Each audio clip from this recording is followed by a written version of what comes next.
अवतरणिका में था शब्द संकेत स्मृति पर शुद्ध हो। अब इसका अर्थ क्या था? शब्द अर्थ और ज्ञान के विकल्प की निवृत्ति होने पर, शब्द अर्थ और ज्ञान के विकल्प की निवृत्ति होने पर, मतलब ऐसी समापत्ति, चित्त की ऐसी स्थिति, चित्त की ऐसी समाधि जिसमें कि केवल ध्येय के ही आकार की वृत्ति हो, ध्येय का ही प्रकाश होता रहे, ध्येय के बोधक शब्द का ज्ञान न हो और उस ज्ञान का भी ज्ञान न हो, मतलब ऐसा। तो शब्द अर्थ और ज्ञान के विकल्प की निवृत्ति होने पर अपने स्वरूप से शून्य जैसी, ये निर्वितरिका का विशेषण है ना, तो ये निर्वितरिका जो समापत्ति है वो अपने स्वरूप से शून्य हो सकती है क्या? इसलिए स्वरूप शून्य यूँ कहा है कि स्वरूप से शून्य जैसी। स्वरूप से शून्य जैसी क्यों? क्योंकि उस समापत्ति का ज्ञान नहीं रहेगा। समापत्ति तो एक ज्ञान रूप है ना, पर ज्ञान का ज्ञान नहीं। स्वरूप से शून्य जैसी अर्थ मात्र का प्रकाश करने वाली समापत्ति को निर्वितरिका कहते हैं। जो नए छात्र हैं वो नया प्रसंग आने से समझ में आएगा, क्यों 5-6 दिनों से संबंधित पाठ चल रहा है ना, पहले से संबंधित चल रहा है, तो उनको असुविधा होगी। जब विषय बदल जाएगा तो समझ में आ जाएगा, क्योंकि सब पहले से समझाए गए हैं, इन शब्दों को समझाया गया है। अब देखो अवतरणिका में था पहले शब्द संकेत स्मृति पर शुद्ध हो। अवतरणिका की एक लाइन देख लेंगे। शब्द अर्थ और ज्ञान के विकल्प की निवृत्ति होने पर श्रुति ज्ञान तथा अनुमान ज्ञान रूप भेद से रहित समाधि प्रज्ञान।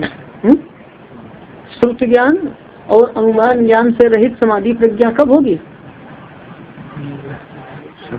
शब्द अर्थ और ज्ञान के विकल्प की। तो शब्द संकेत स्मृति पर शुद्ध क्या है? हेतु है, कारण है, और उसका कार्य क्या है? श्रुत और अनुमान ज्ञान के विकल्प से रहित होना। समाधि प्रज्ञा में स्वरूप मात्र से अवस्थित ध्येय, स्वरूप मात्र से स्थित ध्येय किसमें स्थित होगा? ध्येय समाधि प्रज्ञा में स्वरूप मात्र से स्थित ध्येय उस अपने स्वरूप के आकार मात्र से ही प्रकाशित होता है। ये अर्थ मात्र निर्भाषा का अर्थ हो गया। उससे अपने स्वरूप के आकार मात्र से ही प्रकाशित होता है। और क्या सा? और वह निर्वितरिका समापत्ति कही जाती है। यदा था ना, तो फिर तदा सा कर लेना, तब वहाँ यदा था तो वहाँ तदा कर लेंगे। और निर्वितरिका समापत्ति को क्या कहा था? पर प्रत्यक्ष कहा था। अब लगाएंगे भाष्य में इसके। तो समापत्ति पहले सवितरका आई थी, इसमें क्या आ रही है? निर्वितरिका। समापत्ति का मतलब है चित्त की स्थिति, एकाग्र चित्त की स्थिति, और वो एक समाधि है। वो एक क्या है? समाधि है। अब यहाँ पर देखेंगे भाष्य में या स्त्रीलिंग है ना, तो या किसका विशेषण होगा? प्रज्ञा का, जो आगे प्रज्ञा आ रहा है। तो स्मृति पर शुद्ध जो सूत्र में है, इसके लिए ऊपर अवतरणिका में क्या शब्द था? शब्द संकेत स्मृति पर शुद्ध था। अब भाष्यकार इसका क्या अर्थ करते हैं? देखो, शब्द संकेत श्रुता अनुमान ज्ञान विकल्प स्मृति पर शुद्ध हो, यह तो भाष्यकार ने किया ना। ध्यान देंगे, अवतरणिका में हमने बताया अभी कि शब्द संकेत स्मृति पर शुद्ध यह हेतु है, ये कारण है, और इस कारण के होने पर कार्य क्या होगा? श्रुत ज्ञान और अनुमान ज्ञान से रहित समाधि प्रज्ञा होगी। मतलब श्रुत ज्ञान और अनुमान ज्ञान से रहित होना, ये किसका कार्य है? शब्द संकेत स्मृति पर शुद्धि का। मतलब शब्द संकेत स्मृति पर शुद्धि होने पर श्रुत ज्ञान और अनुमान ज्ञान रूप विकल्प रहेंगे? दोनों नहीं रहेंगे ना। तो भाष्यकार इस बात को एक साथ कह रहे हैं। जो अवतरणिका में शब्द संकेत स्मृति पर शुद्ध श्रुता अनुमान ज्ञान विकल्प शून्यायाम ऐसा 2 बार कहा गया ना, हेतु हेतुवत भाव से, उसको एक बार कह रहे हैं। ध्यान देंगे, शब्द संकेत श्रुता अनुमान ज्ञान विकल्प स्मृति पर शुद्ध हो, ऐसा भाष्य है। विशेषण बनाया तो आगे वही लेगा। अनुमान विकल्प विशेषण बनाया था ना, ये समाधि प्रज्ञा का विशेषण बनाया था। नहीं, हाँ ठीक कह रहे हैं, अभी बता रहे हैं। वो समाधि प्रज्ञा का विशेषण था, और समाधि प्रज्ञा का विशेषण था वो शब्द संकेत स्मृति परिशुद्धि का कार्य था ना। तो वहाँ पर कार्य कारण को एक साथ कहते हैं कि वहाँ पर स्मृति की निवृत्ति और श्रुतानुमान ज्ञान विकल्प की निवृत्ति, दोनों की निवृत्ति है ना, तो दोनों को एक साथ कह देते हैं भाष्यकार। पंक्ति लगाएंगे कि ऐसा लगाएंगे भाष्य की पंक्ति, शब्द संकेत स्मृति पर शुद्ध हो, ये तो लग जाएगा आपको ना, शब्द संकेत स्मृति पर शुद्ध हो तो लग जाएगा आपका। अब ये दूसरा कैसे लगाएंगे, श्रुता अनुमान ज्ञान विकल्प स्मृति पर शुद्ध हो, स्मृति पर शुद्ध हो को दोनों के साथ जोड़ देंगे। पहले किसके साथ जोड़ना है, शब्द संकेत स्मृति पर शुद्ध हो कि शब्द अर्थ और ज्ञान के विकल्प की निवृत्ति होने पर, तथा श्रुत ज्ञान तथा अनुमान ज्ञान के विकल्प की स्मृति निवृत्ति होने पर। ध्यान देंगे यहाँ श्रुत ज्ञान और अनुमान ज्ञान रूप विकल्प क्या है, श्रुत ज्ञान और तो अनुमान ज्ञान ही ये विकल्प है। तो विकल्प से श्रुत ज्ञान और अनुमान ज्ञान लेना है। ध्यान देना, जैसे विषय की स्मृति आती है उसी प्रकार ज्ञान की भी स्मृति आती है। घटपट आदि जिन विषयों का अनुभव किया जाता है उनकी क्या आती है, स्मृति। और मुझे ज्ञान हुआ था, मुझे घट का ज्ञान हुआ था, पट का ज्ञान हुआ था, इस प्रकार किसकी स्मृति आती है, ज्ञान की भी स्मृति आती है। तो यहाँ पर ध्यान देंगे श्रुत ज्ञान और अनुमान ज्ञान रूप विकल्प की स्मृति की निवृत्ति होने पर, ज्ञान ही विकल्प है तो ज्ञान रूप विकल्प की स्मृति आएगी, ज्ञान रूप विकल्प की, तो उस स्मृति की निवृत्ति होने पर, मतलब जो समाधि प्रज्ञा होती है उस समय कोई भी स्मृति नहीं चाहिए। जो जिस शास्त्र का हमने शास्त्र सुन करके जो ज्ञान हुआ है ना, तो जो श्रुत ज्ञान है तो श्रुत ज्ञान की स्मृति नहीं होना चाहिए और अनुमान ज्ञान की भी स्मृति, ये मतलब है। मतलब समाधि प्रज्ञा में क्या होना चाहिए, श्रुत ज्ञान की स्मृति ना हो तथा अनुमान ज्ञान की स्मृति, ऐसा बताना चाहते हैं। अब पंक्ति लग जाएगी, अनुमान ज्ञान की भी स्मृति ना हो और श्रुत ज्ञान की भी स्मृति। क्यों, जब ज्यादा एकाग्रता हो गई है तो श्रुत ज्ञान अनुमान ज्ञान तो नहीं होगा उस समय, और एकाग्रता ऐसी हो कि पहले वाले ज्ञानों की स्मृति भी ना आए। लगेगी पंक्ति कि शब्द अर्थ और ज्ञान के विकल्प की निवृत्ति होने पर तथा श्रुत ज्ञान और अनुमान ज्ञान रूप विकल्प के स्मृति की निवृत्ति होने पर। पंक्ति लगेगी, शब्द संकेत स्मृति पर शुद्ध हो और श्रुतानुमान ज्ञान विकल्प स्मृति पर शुद्ध हो, निवृत्ति होने पर ग्राह्य स्वरूपो प्रज्ञा, प्रज्ञा मतलब अपनी जो बुद्धि है वो कैसी होगी, ग्राह्य स्वरूप से उपरक्त। ग्राह्य का अर्थ क्या यहाँ पर ध्येय, जो ध्येय है ना ध्यान काल में जो ध्येय है कि ध्येय के स्वरूप से उपरक्त होकर या ध्येय के स्वरूप से युक्त होकर, ध्येय के स्वरूप से, तो ध्येय के स्वरूप से युक्त कौन होगी, प्रज्ञा होगी, है ना। तो ध्येय के स्वरूप से युक्त जो प्रज्ञा होगी, वैसे अच्छा रहेगा प्रज्ञा के पहले एक शब्द आगे देखेंगे, पदार्थ मात्र स्वरूपा शब्द है ना, तो पदार्थ मात्र स्वरूपा को आप प्रज्ञा का विशेषण बना लेंगे कि पदार्थ मात्र स्वरूपा प्रज्ञा कि ध्येय स्वरूप से संबद्ध प्रज्ञा कैसी होगी, ध्येय पदार्थ मात्र के स्वरूप वाली, मतलब ध्येय मात्र के स्वरूप वाली, ध्येय मात्र के ऐसा ना, ध्येय के आकार की प्रज्ञा हो जाती है, इसलिए प्रज्ञा को ध्येय मात्र स्वरूपा कहा। ध्येय के आकार की प्रज्ञा होती है इसलिए प्रज्ञा को क्या कहा, ध्येय मात्र स्वरूपा, मतलब ध्येय मात्र के स्वरूप वाली, केवल ध्येय के ही स्वरूप वाली है और किसी अन्य के स्वरूप वाली वह नहीं है, बीच में कोई विक्षेप नहीं होता है।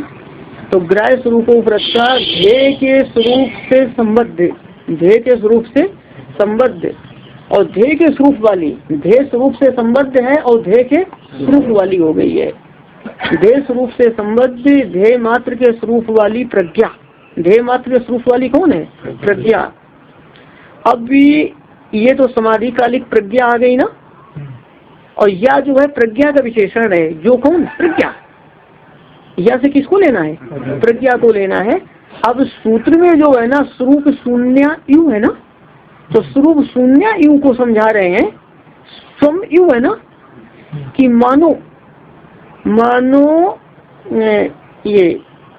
मानो वह प्रज्ञा अपने ग्रहणात्मक प्रज्ञा स्वरूप को, स्व है ना कि अपने, स्व करते अपने, स्वम करते अपने, मानो अपने ज्ञानात्मक प्रज्ञा स्वरूप को छोड़कर, प्रज्ञा स्वरूप को छोड़ करके, प्रज्ञा स्वरूप कैसा, ग्रहणात्मक, ग्रहणात्मक करते ज्ञानात्मक, ज्ञान रूप,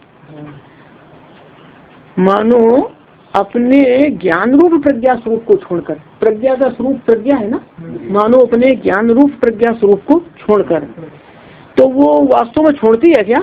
इसलिए यू का हिंदी में अनुवाद करते हैं जैसे या मानो ऐसा कर देते हैं, तो ऐसा लगा लेंगे कि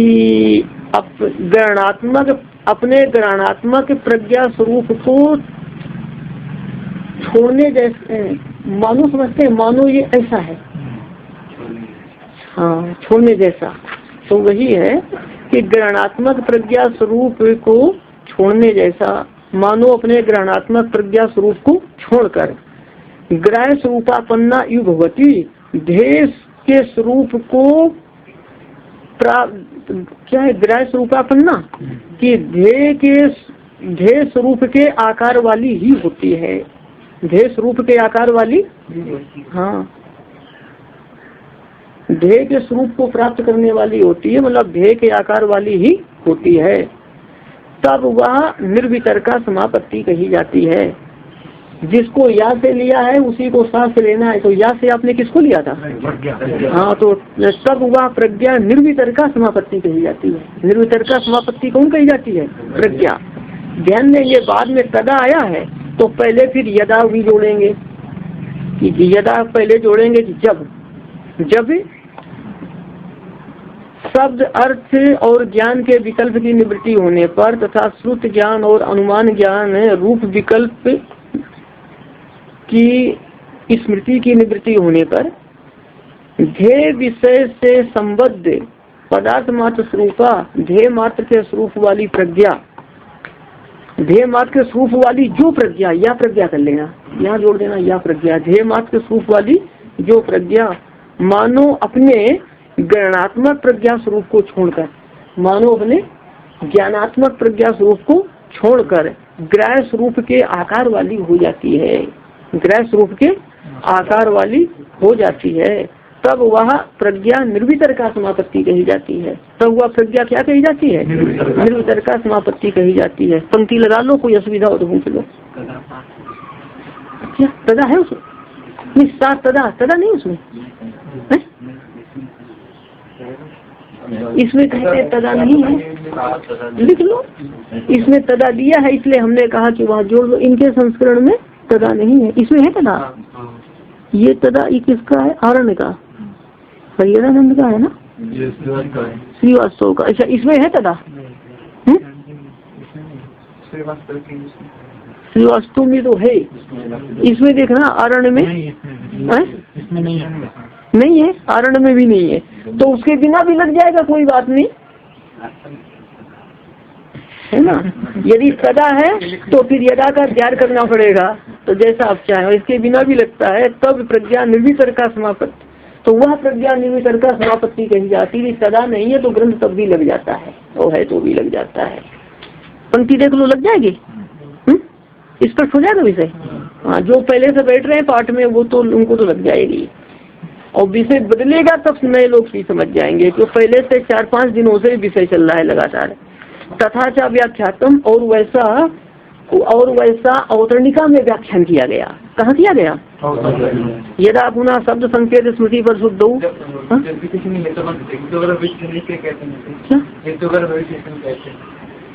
हेतु गर्भ विशेषण, मतलब जो विशेषण हेतु को भी कह रहा हो। हाँ हाँ हाँ, चलिए। लेकिन ये जो विशेषण है ना, श्रुतानुमान ज्ञान विकल्प शून्य, तो ये विशेषण हेतु नहीं है, ये हेतु मत है। हेतु तो शब्द संकेत स्मृति पर शुद्धि है, वो हेतु है, ये हेतु मत है। हाँ, अब तथा व्याख्यातम, और वैसे हमने व्याख्या की है। कहाँ पर की है? अवतरणिका में। अवतरणिका में समझा दिया है ना, इस विषय को अच्छी तरह समझा दिया है भाष्यकार ने। क्या पाठ है उसमें? अच्छा, इसमें पाठ व्याख्यातम है। इसमें क्या पाठ है? हाँ, व्याख्यातम। वैसे सामान्यता नपुंसक लिंग का ही प्रयोग अच्छा रहता है, सामान्य नपुंसकम के अनुसार। इसमें क्या है? व्याख्यातम है ना, ना ना ना, प्रज्ञा का विशेषण, प्रज्ञा का विशेषण नहीं है, प्रज्ञा का व्याख्यान नहीं किया है, सूत्र का व्याख्यान किया है। ना ना, समापत्ति या प्रज्ञा का विशेषण होगा तो व्याख्या का स्त्रीलिंग आएगा। उसमें क्या है, स्त्रीलिंग है। अच्छा अच्छा अच्छा, तो यदि स्त्रीलिंग है तो उन्होंने विशेषण किसका मानना कि हमने वैसे समापत्ति का व्याख्यान अवतरणिका में किया है, और जो नपुंसक लिंग है उसके अनुसार क्या है कि सूत्रम व्याख्यातम है ना, वो भी दोनों लग जाएगा। सूत्रम को देखकर व्याख्यातम किया और समापत्ति को ध्यान में रखकर उन्होंने स्त्रीलिंग कर दिया। तस्या एक बुद्धि उपक्रमो ह्यर्थात्मा अणु विशेषात्मा गवादिर घटादिर व लोकः। तस्या है तो तस्या ये सर्वनाम पूर्व का परामर्शक है, तो तस्या से लेंगे निर्वितरिका समापत्ति। क्या लेंगे? निर्वितरिका समापत्ति। और निर्वितरिका समापत्ति का तस्या षष्ठी वचनांत है, और वाक्य के समापन में जो लोका लिखा है ना, तो तस्या का संबंध है लोका के साथ।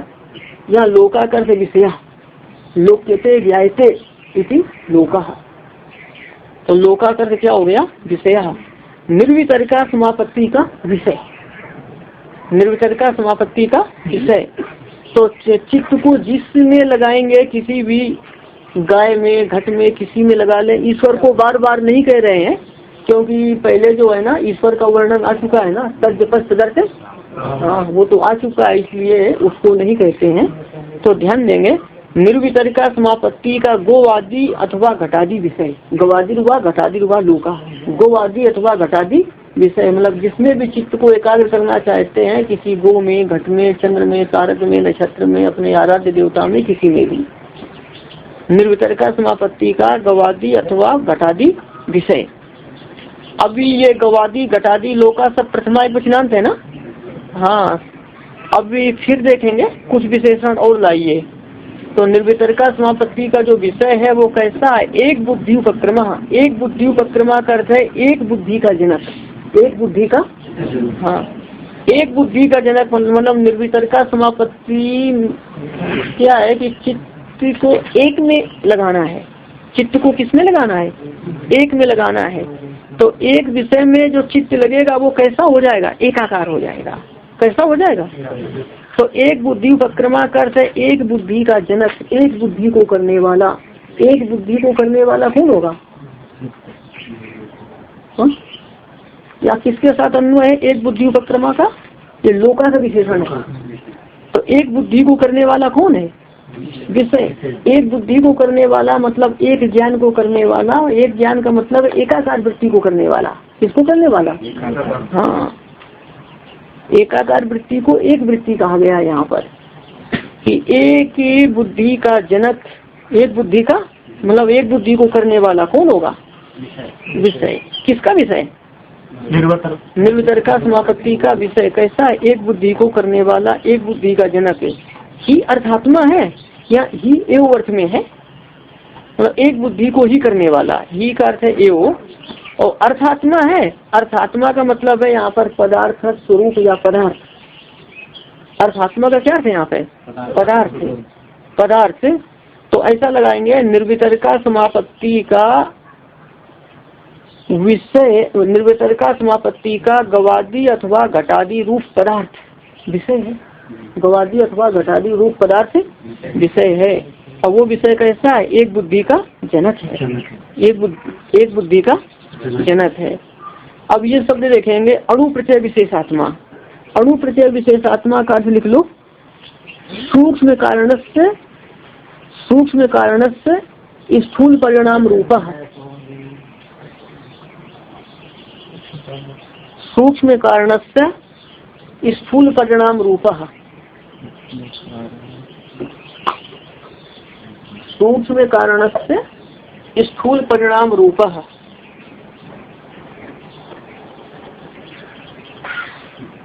क्या है? सूक्ष्म कारण से स्थूल परिणाम। हाँ, तो अब जो विषय होगा ना, वो विषय कैसा होगा? सूक्ष्म कारण का स्थूल परिणाम। सूक्ष्म कारण का स्थूल परिणाम। कार्य होता है परिणाम, कार्य होता है किसका परिणाम होता है? कारण का। जैसे मिट्टी का परिणाम घट, घट कार्य है ना, तो मिट्टी का परिणाम है। और पट कार्य है, वो किसका परिणाम है? तो अब कार्य होता है परिणाम, और कार्य स्थूल होता है कि सूक्ष्म होता है? कार्य। और कारण कैसा होता है? सूक्ष्म होता है। कारण की अपेक्षा कार्य स्थूल होता है। अब पंक्ति लगा, अणु प्रचय विशेषात्मा का क्या अर्थ हो गया? सूक्ष्म कारण का स्थूल परिणाम रूप। अब दोबारा पंक्ति लगाएंगे ये पूरा। तस्याह का अर्थ है निर्वितरिका समापत्ति का गवादी अथवा घटा, निर्वितरिका समापत्ति का गवादी अथवा घटादी पदार्थ विषय होता है। लग गया? अणु यहाँ पर अर्थात्मा का क्या अर्थ है? पदार्थ है। निर्वितरिका समापत्ति का गवादी अथवा घटादी पदार्थ विषय होता है। एक बुद्धि उपक्रमा हुआ, एक बुद्धि का जनक होता है। कौन? हाँ, वो विषय किसका विषय? निर्वितरिका समापत्ति का। हाँ, एक बुद्धि का जनक होता है तथा सूक्ष्म कारण का स्थूल परिणाम होता है। सूक्ष्म कारण का स्थूल परिणाम कौन होता है? विषय। हाँ, कारण सूक्ष्म होता है। अच्छा, अब ध्यान देंगे यहाँ पर गवादी या घटादी को विषय कहा गया है, मतलब ये स्थूल विषय है। जो तन्मात्रा सूक्ष्म है वो यहाँ नहीं लेना है ना, क्योंकि ये जो भूत है ना, स्थूल भूत, ये भौतिक गो आदि और घटादी पदार्थ जो भौतिक है इनको ही विषय बनाया गया है। और भौतिक पदार्थ की अपेक्षा भी सूक्ष्म क्या है? भूत। जिन भूत तन्मात्राओं से जिन भूतों की उत्पत्ति होती है वो भूत, ये दृश्य भूत है क्या? नहीं। ये दृश्य भूत तो क्या, ये भौतिक पदार्थ है, ये तो मिश्रण करके बने हुए हैं ना। हाँ, तो वो भूत नहीं लेना है, और भूतों का कारण तन्मात्रा भी नहीं लेनी है, क्योंकि यहाँ गो आदि घटादी का है ना। तो सूक्ष्म विषय जिनका बनता है उसका वर्णन अगले सूत्र में आएगा। आगे सूत्र में आएगा सविचारा निर्विचारा, इनका विषय जो है सूक्ष्म कहा जाएगा। जो अतीन्द्रिय वो उधर विषय बनेगा, यहाँ स्थूल विषय बनता है। अब भी देखेंगे, पंक्ति लग गई आपको? क्या सा संस्थान विशेषा, और वह संस्थान विशेष होता है। कौन? वो विषय। निर्वितरिका समापत्ति का जो विषय होगा वो उसका ध्येय होता है ना, और वह संस्थान विशेष होता है। संस्थान विशेष, संस्थान समझेंगे, ये संस्थान का अर्थ होता है वैसे अवयव सन्निवेश, समझते हैं?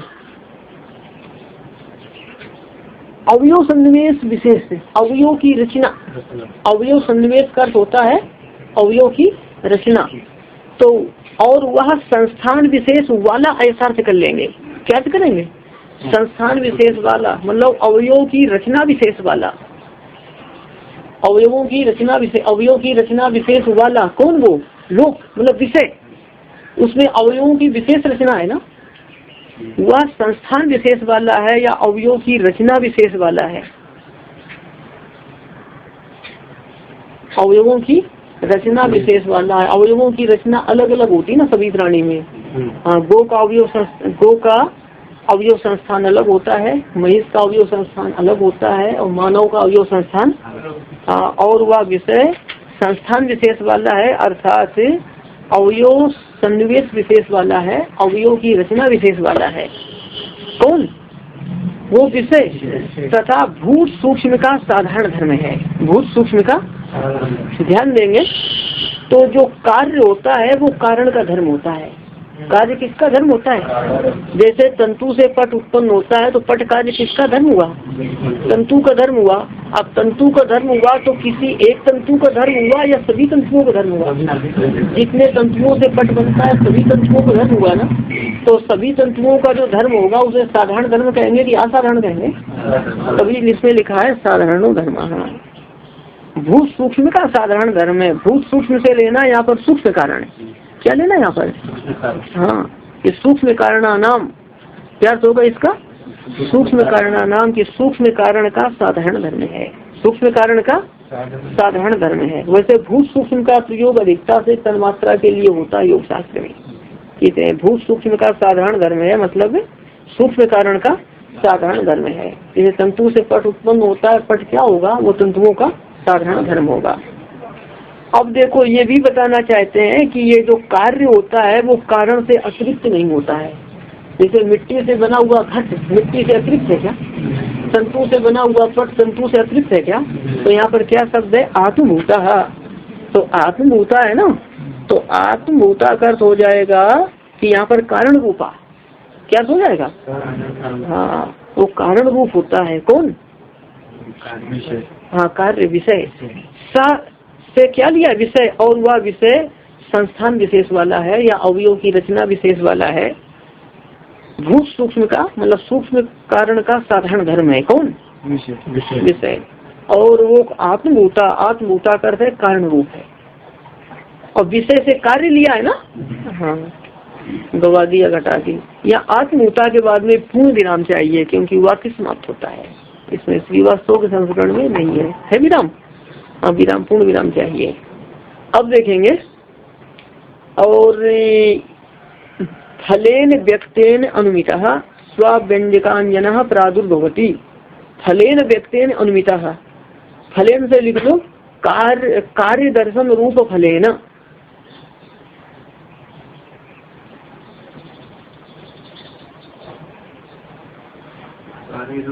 कार्य दर्शन रूप फलेन, दर्शन मतलब ज्ञानेन।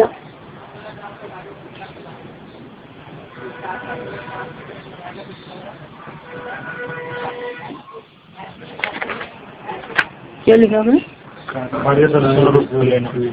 कार्य दर्शन रूप फलेन व्यक्तेन फलेन अनुमितः। तो व्यक्तेन फलेन अनुमितः, तो कार्य के ज्ञान रूप फल से। व्यक्त का अर्थ होता है स्पष्ट, अभिव्यक्त या स्पष्ट। स्पष्ट क्या? कार्य दर्शन रूप फल। तो व्यक्त कार्य दर्शन रूप फल से अनुमित होता है, या व्यक्त कार्य दर्शन रूप फल से अनुमान किया जाता है। ध्यान देंगे, तंतु से पट बना, तंतु से पट कार्य की निष्पत्ति हुई, तो कार्य का दर्शन हो गया। जब तंतु से पट कार्य की निष्पत्ति होती है तब किसका ज्ञान हुआ? पट कार्य का। तंतु से पट कार्य की निष्पत्ति हुई तो किसका ज्ञान हुआ? पट कार्य का। तो कार्य दर्शन का कार्य का ज्ञान, तो कार्य का ज्ञान ही फल है। मतलब कार्य के ज्ञान रूप फल से या कार्य के ज्ञान से अनुमित होता है। क्या अनुमित होता है? कि कार्य कारण का धर्म है। क्या अनुमित होता है? कार्य कारण का धर्म है। जब तंतुओं से पट बना तो पट कार्य का ज्ञान हुआ, तो उससे क्या मालूम होगा कि ये कार्य किसका धर्म है? कारण का धर्म है। मिट्टी से घट बना तो क्या मालूम होगा कि ये घट कार्य किसका धर्म है? अच्छा, तो ये अनुमिता कर से ज्ञाता अनुमित होता है या ज्ञात होता है। किससे ज्ञात होता है? कार्य दर्शन रूप फल से। क्या ज्ञात होता है? कि यह कारण का धर्म है, सूक्ष्म कारण का धर्म है ये। और दूसरा क्या ज्ञात होता है? कि आत्मभूता, कि ये कारण रूप ही है। ये क्या है? हाँ, ये भी किससे ज्ञात होता है? कार्य दर्शन रूप फल से ज्ञात होता है कि कार्य कारण रूप है। घट को उठा के देखो, वो मिट्टी से अतिरिक्त है क्या? पट को उठा के देखो, तंतु से अतिरिक्त है क्या? तो कार्य दर्शन रूप फल से दो बातें ज्ञात होती हैं। क्या ज्ञात होती हैं? कि भूत सूक्ष्मों का साधारण धर्म है, और वो कार्य क्या है? वो कारण रूप है। अच्छा, स्वाव्यंजकांजना प्रादुर्भवति, ये किसको? सब विषय को ही बता रहे हैं, कार्य को ही बता रहे हैं। जो निर्वितरिका समापत्ति का विषय है ना कार्य, उसको ही बता रहे हैं। स्वाव्यंजकांजना का अर्थ है क्या शब्द है यहाँ पर? इसका अर्थ लिख लो, स्वाव्यंजक कारण कलापेन व्यक्तः। स्वाव्यंजक कारण कलापेन व्यक्तः। क्या? स्वाव्यंजक कारण कलापेन व्यक्तः, उसमें दिया है। अच्छा, तो ऐसा देखेंगे, घट की उत्पत्ति और घट की अभिव्यक्ति। जैसे कि तर्क संग्रह में क्या लक्षण है समवायीकरण का? यत् संवेतम, जिसमें समवाय संबंध से कार्य उत्पन्न होता है। तो वो कार्य पहले से विद्यमान मानते नहीं आए? नैयायिक पहले क्या मानते हैं? कार्य का प्रागभाव, कार्य का। अच्छा, असमवायीकरण का लक्षण क्या है?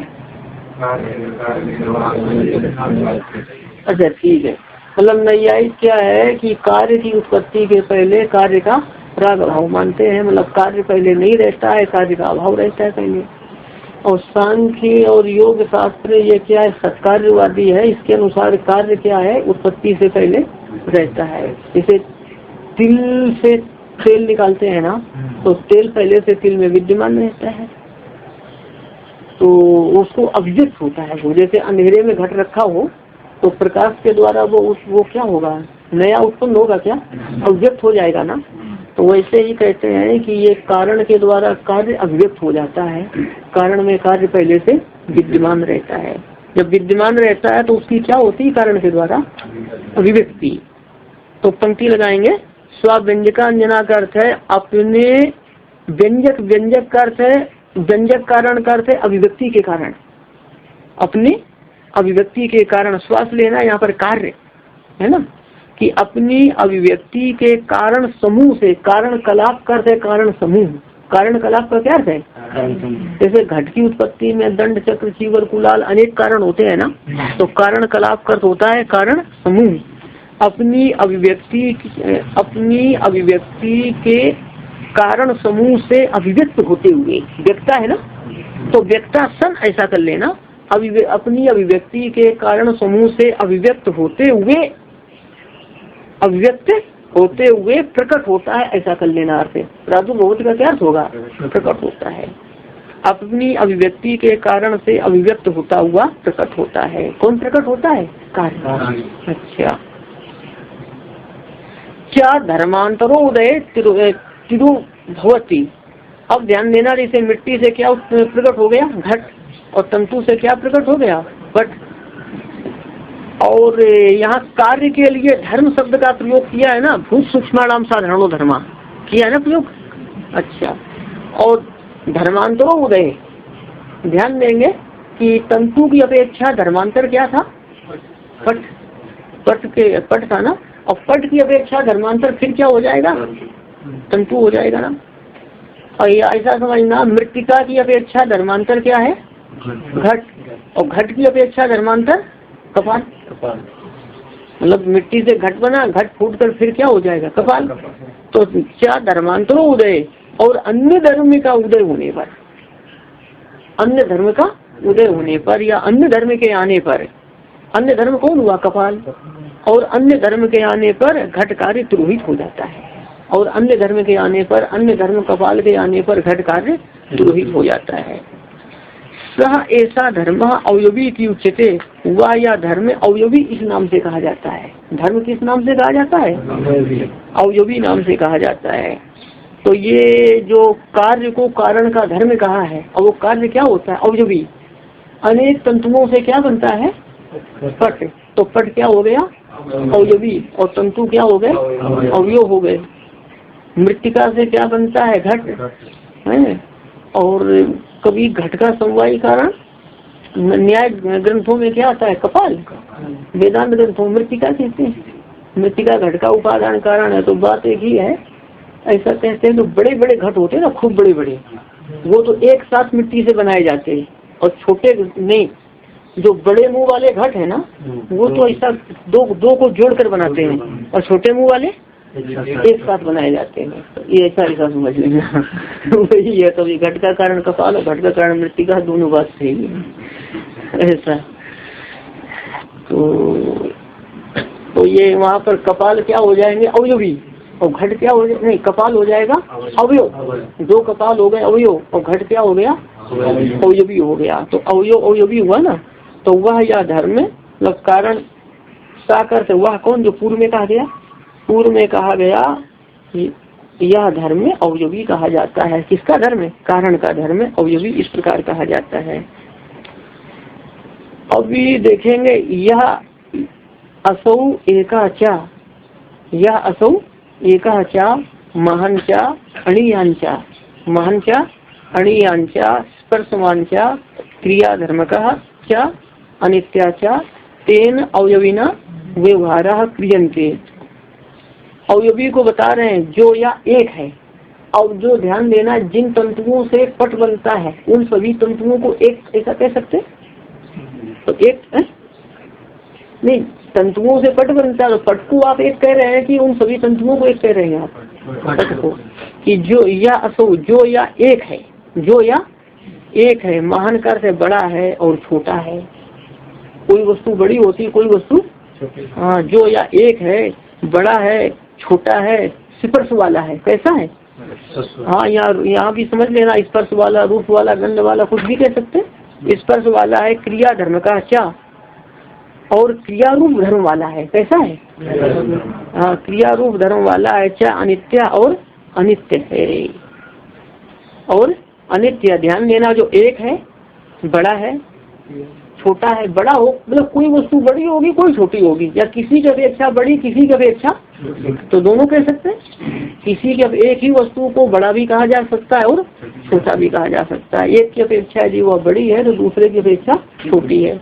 जो या एक है, बड़ा है, छोटा है, स्पर्श वाला है तथा क्रिया रूप धर्म वाला है और अनित्य है। तो वो बताइए, अवयव होगा कि अवयवी होगा? अवयवी होगा ना। तो कहते हैं उस अवयवी के द्वारा व्यवहार किए जाते हैं। तेन अवयवीना, उस अवयवी के द्वारा व्यवहार किए जाते हैं, या उस अवयवी के द्वारा कार्य किए जाते हैं। उस अवयवी के द्वारा जैसे कि शरीर का आच्छादन करना, देह का आच्छादन करना, ठंडी का निवारण करना, ये किससे किया जाता है? अवयवी से। अवयवी क्या यहाँ? पट। या अवयव से कर सकते, जैसे कि ठंडी का निवारण करते हैं, देह का आच्छादन करते हैं। देह का आच्छादन एक कार्य है, ठंडी का निवारण करना कार्य है। तो ये कार्य किससे होंगे? अवयवी से होंगे। अवयव से होंगे। अच्छा, जैसे जल लाना है तो ये घट अवयवी से होगा कि उसके अवयवों से होगा? तो कहते हैं उस अवयवी के द्वारा व्यवहार किए जाते हैं, मतलब कार्य किए जाते हैं। कार्य से यहाँ पर व्यवहार से कार्य, वाचिक और वो कायिक दोनों ले सकते हैं। अब ध्यान देना, बात ये आ रही है कि ये जो समापत्ति का वर्णन चल रहा है ना, तो पहले कौन सी समापत्ति थी? सवितर का, और बाद में आई निर्वितर का। तो दोनों समापत्तियों का ध्येय यहाँ पर स्थूल विषय बताया गया, दृश्य विषय, दृश्य कार्य। और आगे जो समापत्ति आएगी सविचारा निर्विचारा, उसका अतीन्द्रिय सूक्ष्म विषय आएगा। आगे जो कही जाएगी सविचारा निर्विचारा समापत्ति, उसका ध्येय विषय क्या होगा? अतीन्द्रिय सूक्ष्म। और अभी जो सवितर का और निर्वितर का समापत्ति कही गई, इसका विषय कैसा है? स्थूल है। वो तो अवयवी है, प्रत्यक्ष। प्रत्यक्ष क्या है? अवयवी है। ध्यान देंगे कुछ, ये बौद्ध दार्शनिक क्या है कि अवयव से अतिरिक्त अवयवी को नहीं मानते। अवयव से अतिरिक्त अवयवी को नहीं मानते। और यहाँ पर क्या है, सांख्य योग शास्त्र में अवयव से अतिरिक्त अवयवी माना जाता है। क्यों बोला? जो या एक है। एक कौन है? अवयवी। अवयवों को एक कह सकते हैं क्या? नहीं कह सकते हैं। और व्यवहार अवयव से हो सकता है क्या? ऐसा। तो बौद्ध विद्वान अवयवी को नहीं मानते हैं, तो उनकी बात आती है। बौद्ध विद्वान कहते हैं कि अवयव के समूह से अतिरिक्त अवयवी नहीं है। अवयव के समूह से अतिरिक्त अवयवी नहीं है, ऐसा उनका कहना है। तो जो अवयव के समूह से अतिरिक्त अवयवी नहीं है, तो फिर जब जो अतिरिक्त एक अवयवी है ही नहीं, तो उसको एक ऐसा कैसे बनेगा? नहीं। और फिर वो एक है ऐसा, इस ज्ञान को क्या कहना पड़ेगा? यथार्थ या मिथ्या?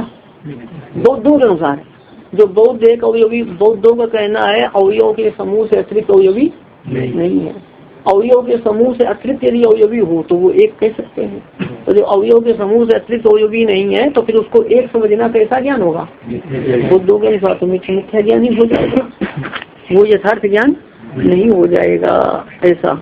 तो अब यहाँ पर बौद्ध मत की थोड़ा समीक्षा करते हैं प्रसंगानुसार। यस्य पुनः अवस्तु का सह प्रत्यय विशेषा। यस्य का मतलब यस्य मते, मते का अध्ययन कर लेंगे।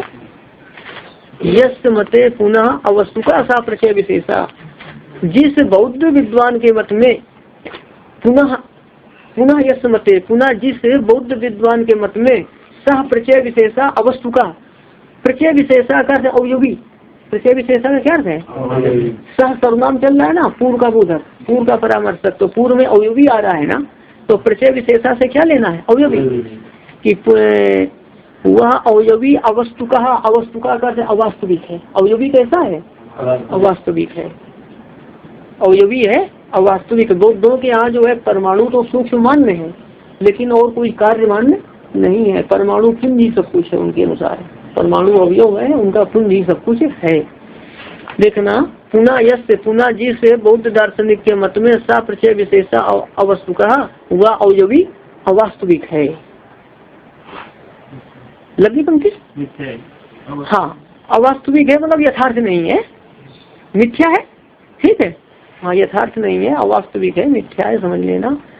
अब क्या सूक्ष्म कारणम अनुपलभ्यम है ना, और उसके अनुसार सब क्या है कि परमाणु है ना, तो परमाणु कैसा है? सूक्ष्म कारण है, और सूक्ष्म कारण परमाणु वह दिखाई देगा कि नहीं दिखाई देगा? और सूक्ष्म कारण अनुपलभ्यम, अनुपलभ्यम करते अदृश्य, और सूक्ष्म कारण अदृश्य है। अदृश्य अर्थात अग्राह्य है, अदृश्य अर्थात अग्राह्य है, मतलब प्रत्यक्ष के अयोग्य, और सूक्ष्म कारण प्रत्यक्ष के अयोग्य है। यहाँ दो बातें कही गई कि पुनः जिस बौद्ध दार्शनिक के मत में वह अवयवी अवास्तविक है, एक बात हो गई, और सूक्ष्म कारण प्रत्यक्ष के अयोग्य है, प्रत्यक्ष के, हाँ, तो सूक्ष्म कारण का प्रत्यक्ष तो हो नहीं सकता है, और वो कार्य वास्तविक है क्या? अवयवी सूक्ष्म कारण का प्रत्यक्ष नहीं होगा और कार्य वास्तविक है नहीं, तो फिर तस्य आया ना, तो तस्य से लेना है तस्य मते, तस्य से क्या लेना है? तस्य मते। तो उसके मत में ध्यान देंगे जो कहता है ना कि प्रचय विशेषा अवस्तु का अवयवी अवास्तविक है, तो उसके मत में अवयवी है, तो तस्य का अर्थ है तस्य मते अवयवी, अवयवी अभावात, उसके मत में अवयवी का अभाव होने से, उसके मत में अवयवी का अभाव होने से। ध्यान देंगे, ध्येय वस्तु के रूप में जो ज्ञान होगा, ध्येय वस्तु जैसी है, तो ध्येय वस्तु के रूप में स्थित जो ज्ञान होगा वो ज्ञान कैसा होगा? वास्तविक होगा। वो ज्ञान कैसे होगा? हाँ, जैसे ध्येय वस्तु है वहाँ पर रज्जु, और वहाँ पर सर्प के आकार का ज्ञान हो, तो उस ज्ञान को क्या कहेंगे? मिथ्या कहेंगे ना। तो ध्येय वस्तु जैसी है वैसा ही ज्ञान होना तो यथार्थ ज्ञान होगा। अब ध्यान देंगे तो ध्येय अवयवी है उसके मत में, तो फिर ध्येय अवयवी के ज्ञान को यथार्थ ज्ञान कहेंगे? मिथ्या ज्ञान होगा ना। तत्कार से उसके मत में अवयवी का अभाव होने से, अवयवी अभावात अतद रूप प्रतिष्ठम मिथ्या ज्ञानम। अतद रूप प्रतिष्ठम का अर्थ है कि ध्येय विषय रूपेण अप्रतिष्ठम, कि ध्येय विषय के रूप से, ध्येय विषय रूपेण अप्रतिष्ठम, की ध्येय विषय रूप से अविद्यमान, ध्येय विषय के रूप से अविद्यमान मिथ्या ज्ञान। ध्येय विषय अवयवी है क्या? जब यदि ध्येय विषय अवयवी हो तो उसके रूप से ज्ञान विद्यमान हो सकता है, जब ध्येय विषय अवयवी है ही नहीं तो उसके रूप से ज्ञान विद्यमान होगा? तो पंक्ति लगाना, उसके मत में अवयवी का अभाव होने से ध्येय विषय रूप से अप्रतिष्ठित या ध्येय विषय रूप से अविद्यमान ज्ञान मिथ्या ज्ञान होगा। ध्येय विषय रूप से अविद्यमान ज्ञान क्या होगा?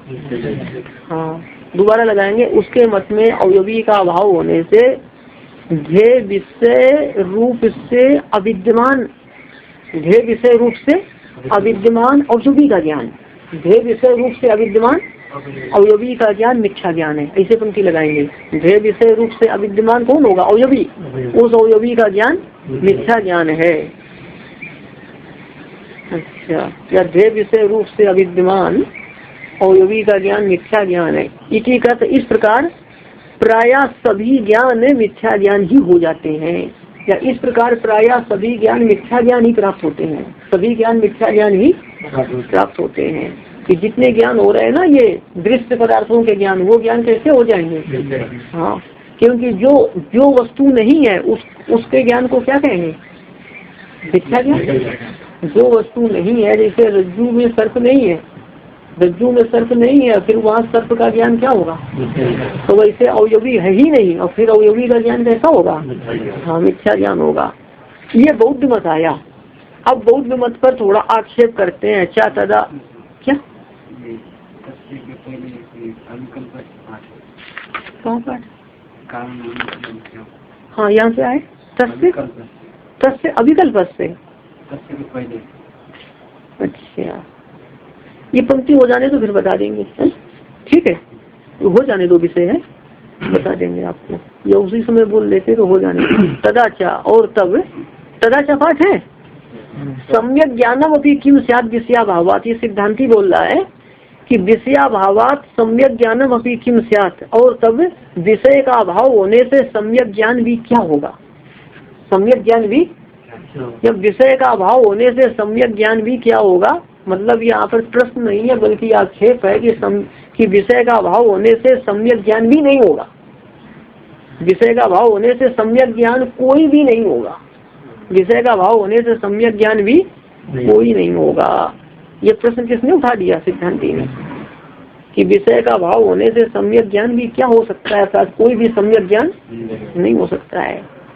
और इसको फिर बता रहे हैं सिद्धांति, यद यद उपलब्ध थे, कि जो जो उपलब्ध होता है या जो जो ज्ञात होता है, तत् अवयत्वेन अघ्रातम, जो जो ज्ञात होता है वह सब अवयवित्व से युक्त होता है। वो सभी मतलब जो जो ज्ञात होता है वो वह अवयवित्व से युक्त होता है, अर्थात वह अवयवी होता है।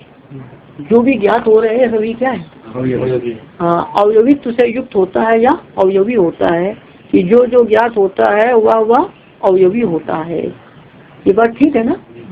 तो कहते हैं इस अनुभव का अपलाप नहीं किया जा सकता है। जो जो ज्ञात होता है वो सब क्या होता है? अवयवी होता है। तस्मात् करते उस कारण से अस्ति अवयवी, तस्मात् अस्ति अवयवी, उस कारण से अवयवी सिद्ध होता है। अवयवी तो कौन सा अवयवी? यह महत्वादी व्यवहारापन्न, जो महत्वादी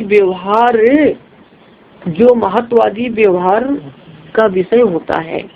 महत्वादी व्यवहार का विषय कैसे? देखो पहले बताया था, यो असो एका क्या महान क्या अणियान क्या, ये एक महान है। तो ये क्या हुआ कि महत्व व्यवहार का विषय हुआ, और अणियान तो ये अणुत्व व्यवहार का विषय हुआ। तस्मात उससे यह सिद्ध होता है कि अवयवी अस्ति, अवयवी है, जो महत्वादी व्यवहार का विषय होकर, या जो महत्वादी व्यवहार को प्राप्त होता है, महत्वादी व्यवहार को प्राप्त होता है। तथा निर्वितर्काया समापत्ति विषयो भवती, निर्वितर्का समापत्ति का विषय होता है। यहाँ समापत्ति के आगे क्या पाठ है? निर्वितर्काया, ऐसा पाठ है? निर्वितर्काया ऐसा पाठ होना चाहिए। बना लो, हाँ बना लो। उससे यह सिद्ध होता है कि जो महत्वादी व्यवहार को प्राप्त होकर निर्वितर्का समापत्ति का विषय होता है वह अवयवी है, वह अवयवी। तस्मात् का अर्थ है उससे, ये जोड़ लेना, उससे यह सिद्ध होता है, उससे यह सिद्ध होता है कि जो महत्वादी व्यवहार को प्राप्त होकर के निर्वितर्का समापत्ति का विषय होता है वह अवयवी है। जो निर्वितर्का समापत्ति का विषय होगा वो अवयवी है, और जो महत्वादी व्यवहार को प्राप्त होगा वो अवयवी है, वो अवयवी। कहते हैं ये महान है, महत्व व्यवहार मतलब यह महान है, ऐसा व्यवहार। ये वाद व्यवहार हुआ ना, और यह अणु है। इस प्रकार अणुत्व व्यवहार को जो प्राप्त होता है वो क्या है? अवयवी है। इतना कर दिया कि ये कल से पाठ सभी लोग समझ सकेंगे। ऐसा कल से काफी समझ पाठ आना चाहिए समझ में, क्यों थोड़ा बदल रहा है ना विषय। हाँ, तो विषय थोड़ा बदल रहा है और समझ में आएगा कल से सबको। अभी अब की बात कल बता दो, आरंभ में ही, लेकिन आप पूछेंगे ठीक है। आरंभ में ओम पूर्णमदः पूर्णमिदं पूर्णात् पूर्णमुदच्यते पूर्णस्य पूर्णमादाय